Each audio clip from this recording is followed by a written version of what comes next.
하나님 말씀 사사기 3장 7절에서 11절까지의 말씀입니다. 사사기 3장 7절에서 11절입니다.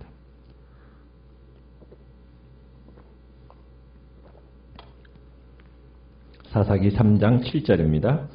이스라엘 자손이 여호와의 목전에 악을 행하여 자기들의 하나님 여호와를 잊어버리고 바알들과 아세라들을 섬긴지라.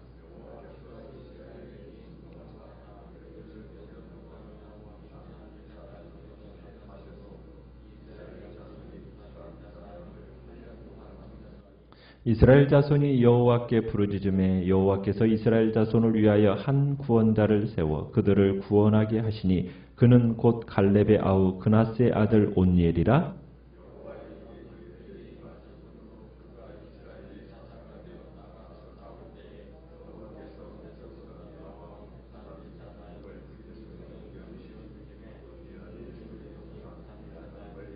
같이 읽습니다. 그 땅이 평온한 지 40년에 그나스의 아들 온니엘이 죽었더라.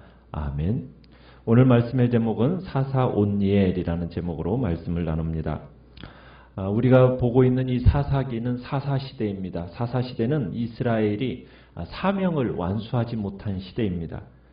그리고 어떻게 보면은 하나님께서 인도하신 이 평강의 땅에서 불안의 시기로 나타나는 게 이 또 사사시대입니다. 이스라엘이 하나님이 주신 이 가나안 땅의 정복을 사명으로 감당했어야 되는데 그 감당을 제대로 감당하지 못한 거죠. 도리어 이들이 가나안 신들을 섬기게 되면서 하나님이 예고하신 대로 가나안 민족들이 옆구리에 가시가 되어서 어떻게 보면은 자신들을 괴롭히는 재앙을 당하게 됩니다. 박해와 큰 고통이 생기게 된 거죠. 따라서 이 사사시대는 이스라엘이 안식의 땅에 들어왔음에도 불구하고 계속적으로 불안의 시기를 보낼 수밖에 없게 되었다라는 것을 우리가 보게 됩니다. 그러나 우리가 또 보게 되는 것은 이 사사시대는 징계의 시기뿐만 아니라 이스라엘이 고통 가운데서 부르짖으면은 하나님께서는 여호와의 신에 감동받은 한 구원자를 세우십니다. 그 구원자들을 뭐라고 부릅니까? 사사라고 부르는 겁니다. 하나님께서 그 구원의 행동을 통해 이 사사들의 구원의 행동을 통해서 외국 세력들을 몰아내거나 억제하고 또 한 번 자신이 이스라엘의 유일한 구속주임을 드러내 보이시죠. 사사기는 이스라엘의 고통의 부르짖음을 보시고 하나님이 구원자들을 보내시는 이야기, 그 이야기로 이어지고 있습니다. 사사기는 이스라엘의 역사가 1년의 반복의 주기로 이렇게 나타나는 것을 보게 되는데요. 제일 먼저는 이스라엘 백성의 배교가 있고요. 그러면 하나님께서 진노하십니다. 진노하시면 이방민족의 억압이 있게 되고 그러면 이방민족의 억압 속에서 이스라엘 백성은 고통을 당하고 그 고통 속에서 하나님께 부르짖죠. 그러면 그 부르짖음을 들으신 하나님께서 사사를 세워서 구원하십니다. 그러면은 이제 몇 년 동안 평안함을 누립니다. 그러다가 또 어떻게 해요? 다시 범죄를 합니다. 이렇게 사사시대는 계속 주기적으로 이 반복의 역사가 나타나는데 사사기가 크게 6번에 걸쳐서 이 반복이 나타납니다. 그 가운데 오늘은 온니엘의 이야기입니다. 온니엘은 어느 지파 사람입니까? 유다 지파 사람이에요. 유다 지파 사람. 온니엘은 최초의 사사이면서 동시에 가장 모범적인 사사입니다. 7절에 보시면은 이스라엘이 여호와 하나님을 잊어버리고 뭘 숭배합니까? 바알과 아세라를 숭배합니다. 여기서 이스라엘이 여호와를 잊어버렸다라는 표현은 순간적으로 망각했다 이런 뜻이 아니라 잊었다라는 이 표현은 의도적으로 하나님을 무시하고 등을 돌렸다 이런 뜻입니다. 그러니까 이스라엘이 이제 우상을 쫓게 되고 이것이 여호와의 목전에 악을 행한 일이 되어집니다. 자, 이스라엘 백성이 하나님을 잊어버리고 바알과 아세라를 섬기니까 하나님이 어떻게 하십니까? 어떤 결과가 나타납니까? 8절에 보니까 하나님께서 이스라엘에게 뭐 하셨어요? 진노하셨죠. 그 배신에 분노하십니다. 그래서 그들을 어떻게 하셨어요? 메소보다미아 왕 구산 리사다임에게 넘기십니다. 그래서 이스라엘 백성들이 구산 리사다임의 지배 아래서 몇 년 동안요? 8년 동안 고통을 받게 됩니다. 자, 그 고통을 받으니까 이스라엘 백성이 그 고통 가운데서 하나님께 뭐 하죠? 9절에 보니까 부르짖죠. 자, 부르짖으니까 하나님께서 그들을 어떻게 구원하세요? 신음하는 그 이스라엘을 구원하기 위해서 한 구원자를 세우시죠. 자, 그 한 구원자가 누구입니까? 온니엘입니다. 온니엘. 사사 온니엘을 세우세요. 자, 온니엘의 이 이야기 속에서 비록 이스라엘이 죄를 범하였다 할지라도 신음 속에서라도 여호와 하나님께 울부짖으면 하나님이 어떻게 하셔요? 사사를 세우셔서 그를 구원하실 의향이 있음을 보여준 거죠. 그러니까 하나님의 자비와 하나님의 긍휼을 보여주시는 겁니다. 자, 10절에 가보면은 여호와께서는 온니엘을 구원자로 세우시면서 그 위에 뭘 내려주셨습니까? 여호와의 영이 임하게 하셨습니다.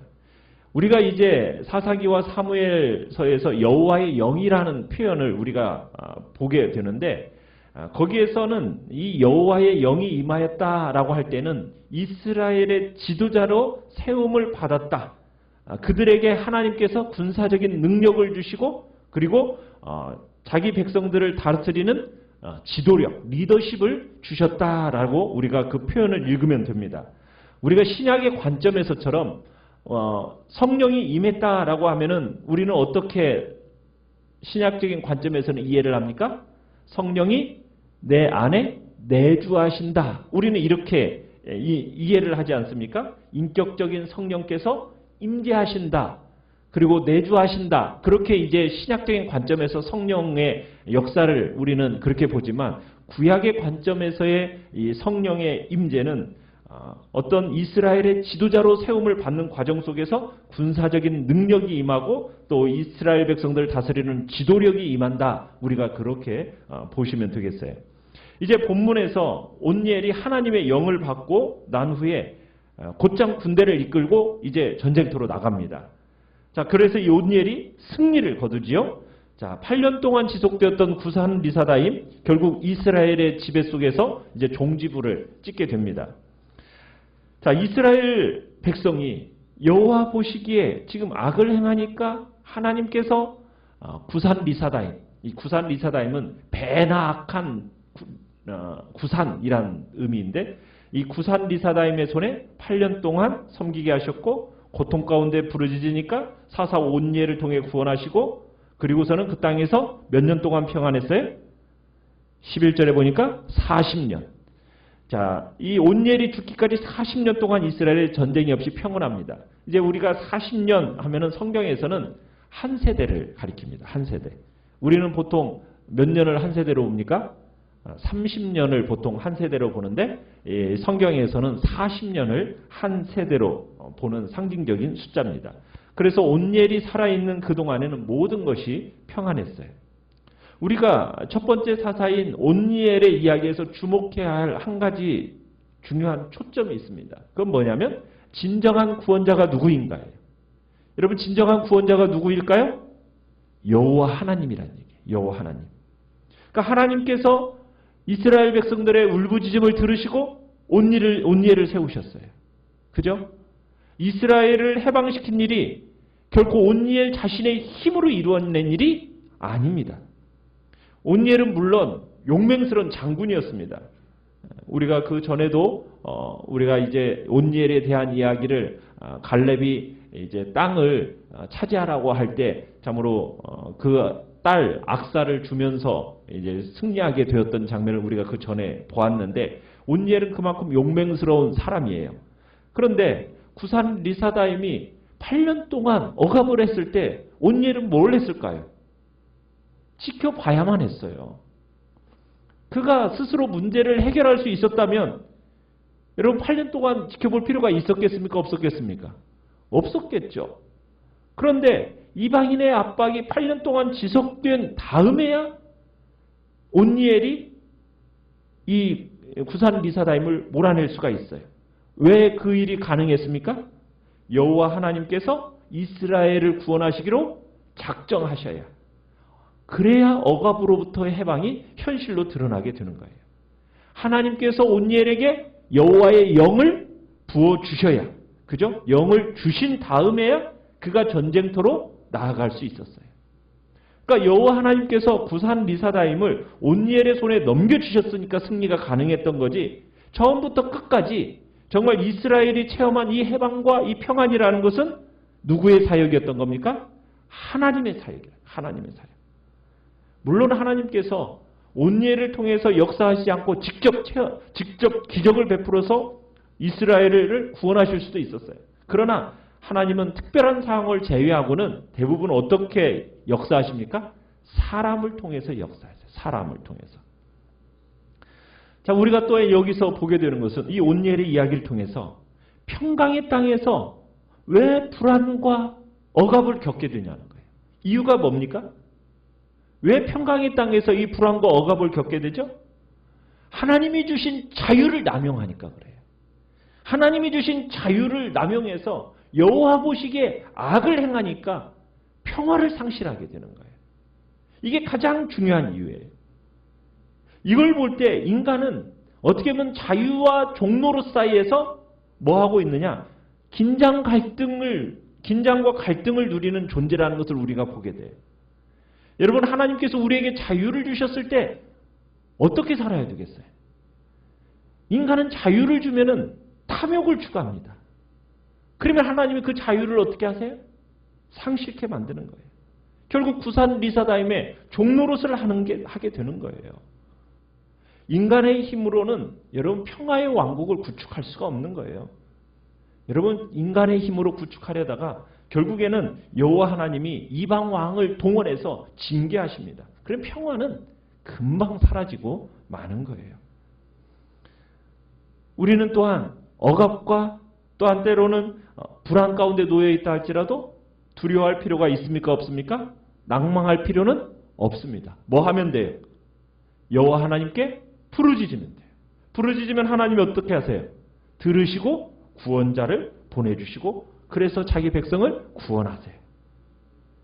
여러분, 어떻게 보면 평강의 길과 억압과 불안의 길이 어떻게 보면 굉장히 간단해 보이죠. 지금 온니엘의 하나님은 지금도 자기 백성을 징계하는 수단과 구원하는 수단 두 가지를 가지고 계세요. 두 가지 이 수단을 통해서 자기 백성을 하나님이 통치하시네요. 어떻게 보면 하나님이 이런 하나님이에요. 병 주고 약 주고 그 두 가지 다 하시는 분이 하나님이세요. 그죠? 왜 그래? 왜 하나님이 병을 주십니까? 또 때로는 왜 약도 주십니까? 이유가 뭐예요? 하나님과 우리 사이에 언약을 맺었기 때문에 언약이 유효하기 때문에 우리들의 삶에 임하는 축복과 저주가 하나님께로부터 오는 겁니다. 언약을 맺는다라는 것은 관계를 맺는다는 거예요. 관계를. 하나님께서 시내산에서 이스라엘 백성과 언약을 맺었잖아요. 관계를 맺었잖아요. 언약을 잘 이행할 경우에는 축복을 약속하셨지만 언약을 위반할 경우에는 어떻게 하신다고요? 저주를 내린다라고 분명하게 말씀을 하셨어요. 그렇기 때문에 이스라엘이 당하는 그 고통과 핍박이라는 것은 하나님께서 직접 내리시는 심판이에요. 뭘 우리가 알 수가 있어요?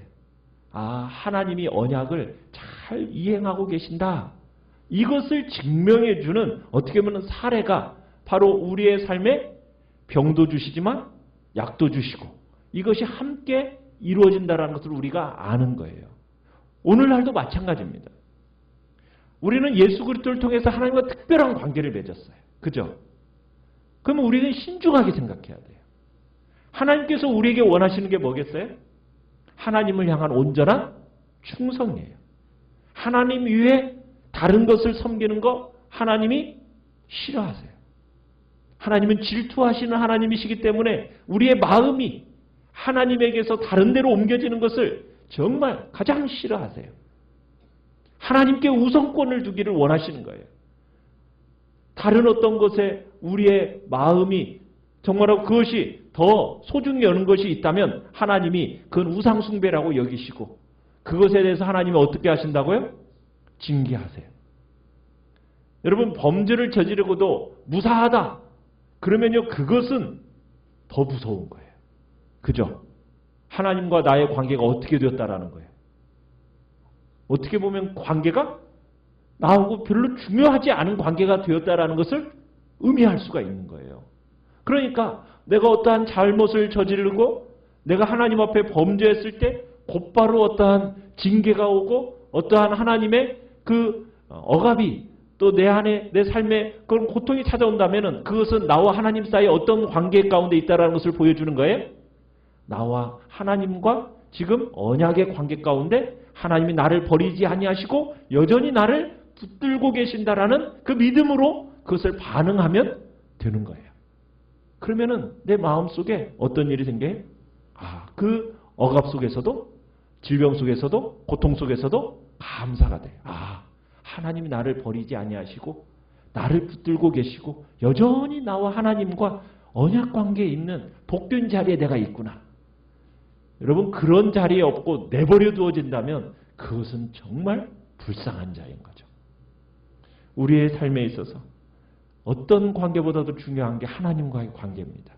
이 관계 속에서 정말 우리는 내가 하나님 안에서 정말 여러 악순환, 타락의 악순환을 끊어버려야 됩니다.